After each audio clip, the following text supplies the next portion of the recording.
একটা শিক্ষণীয় গল্প, এক মুঠো দয়া। বাংলার এক নিরিবিলি গ্রামে থাকতো রাহুল নামে এক কিশোর। পড়াশোনায় ভালো হলেও সে খুব রাগী ছিল এবং কারো কথা শুনতো না। রাহুল স্কুলে যাওয়ার পথে দেখে এক বৃদ্ধা ভারী ঝুড়ি নিয়ে হাঁটতে পারছেন না।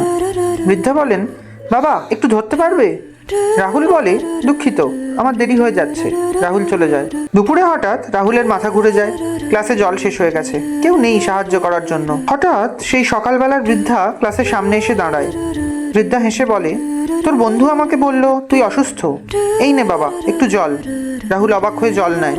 রাহুল বুঝলো সকালে সে সাহায্য করতে চায়নি, তবুও আজ সেই বৃদ্ধাই তাকে সাহায্য করতে এসেছেন। রাহুলের চোখ নরম হয়ে যায়।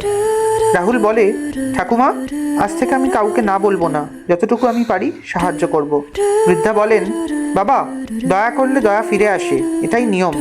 শেষ দৃশ্যে দেখা যায় রাহুল স্কুলের ছুটির পর অন্য একজনের ব্যাগ তুলে দিতে সাহায্য করছে।